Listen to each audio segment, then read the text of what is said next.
फतेहपुर मकबरे पर आज सियासी मातम देखने को मिला। राजनीतिक गलियारों में खूब शब्दों के बाण भी चले और निशाने पर योगी सरकार और प्रशासन रहा। उत्तर प्रदेश सरकार पर प्रदेश में नफरत के बीज बोने का आरोप लग रहा है, तो वहीं इस मुद्दे की गूंज यूपी विधानसभा में भी सुनाई दी, जहां नेता विपक्ष माता प्रसाद और मंत्री सुरेश खन्ना के बीच वार पलटवार देखने को मिला। फतेहपुर पर जो सियासी चिंगारी भड़की है वो फिलहाल तो शांत होती नहीं दिख रही है।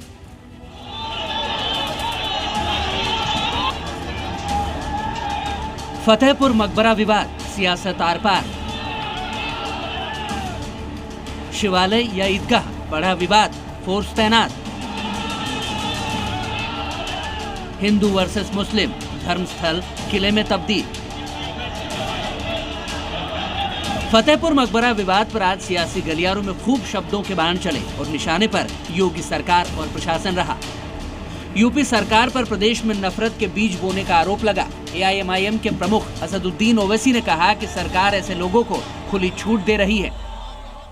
हेटरेट का माहौल पूरे देश में बीजेपी ने जो बनाया है और खास तौर से उत्तर प्रदेश में तो उनको खुली छूट दी गई है कि जो कोई भी मुसलमानों से रिलेटेड हिस्टोरिकल, कल्चरल, रिलीजियस जगह होगी उस पर आप किसी भी किस्म से आप उस पर हमला कर सकते, कानून को अपने हाथ में ले सकते और उत्तर प्रदेश की सरकार आंखें बंद कर लेगी, कानें बंद कर लेगी।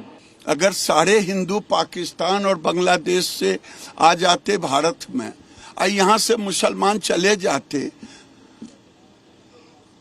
तो ओवैसी जैसे जुबान नहीं खुलते, लेकिन फतेहपुर में कानून अपना काम कर रहा है। यूपी के सहारनपुर से कांग्रेस के सांसद इमरान मसूद ने भी अपनी भड़ास निकाली और सरकार पर भेदभाव का आरोप मढ़ दिया। सामने कोई दूसरा होगा तो गोलियां चलेंगी, लेकिन अगर सामने इनकी विचारधारा के लोग होंगे, ये करेंगे तो समझा बुझा के शांत करेंगे।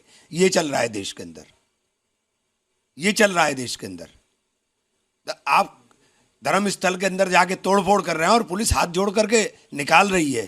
क्या तमाशा बना रहा है देश के अंदर? ये कहाँ लेकर जाएंगे ये इन नफरतों को? ये जो बो रहे हैं ना, इस काटना भारी हो जाएगा। इस मुद्दे की गूंज यूपी विधानसभा में भी सुनाई दी। नेता विपक्ष माता प्रसाद पांडे ने जहां इसे योगी सरकार की विफलता करार दिया, तो वहीं मंत्री सुरेश खन्ना ने करारा जवाब देते हुए कहा कि फतेहपुर में मकबरे पर एक पार्टी के नेता ने कब्जा करने की कोशिश की। भारी संख्या में लोगों को लेकर कहा है हम इस पर कब्जा करेंगे और भारी संख्या में लोगों को लेकर वहाँ आए। यह सही है कि पुलिस ने उसकी बैरिकेडिंग की, लेकिन बैरिकेडिंग के बाद जितनी पुलिस की आवश्यकता थी वहाँ रोकने के लिए वो नहीं था। ये लोग आए और हल्ला करते हुए पुलिस को धक्का मुक्की देकर उसमें घुस गए और तोड़ फोड़ किया।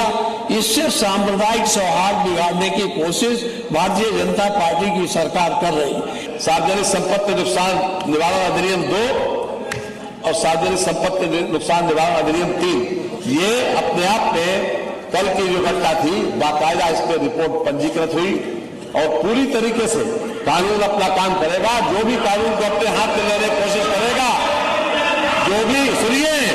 जो भी कानून को अपने हाथ में लेने की कोशिश करेगा, उसको न्यायिक प्रक्रिया के तहत दंड जरूर मिलेगा। मान्यवर। हालांकि कल के बवाल के बाद आज फतेहपुर में शांति दिखी। इलाके में तनाव को देखते हुए आज मकबरे के सामने डबल बैरिकेडिंग कर पूरे इलाके को घेर दिया गया है। इलाके में सुरक्षा के कड़े इंतजाम है। पूरे इलाके को छावनी में तब्दील कर दिया गया है। इलाके में आला अधिकारियों ने मौके का जायजा लिया। वहीं इस मामले में 10 लोगों पर नामजद और 150 अज्ञात पर एफआईआर भी दर्ज की गई है।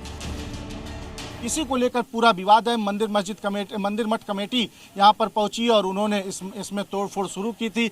हालांकि पुलिस प्रशासन ने अब उस जहाँ पे तोड़फोड़ हुई है उसको पूरी तरह से बना दिया है। वहाँ तक पहुँचने नहीं दिया जा रहा है। अब किसी को चारों तरफ से बैरिकेड कर दिया गया है। भारी पुलिस फोर्स की तैनाती की गई है। लेकिन जिस तरह से कल ये घटना हुई उसके बाद से साफ है कि कहीं न कहीं पुलिस प्रशासन इसमें फेल्योर दिखा है। पुलिस ने वो एक्शन नहीं लिया जो उसे पहले लेना चाहिए था।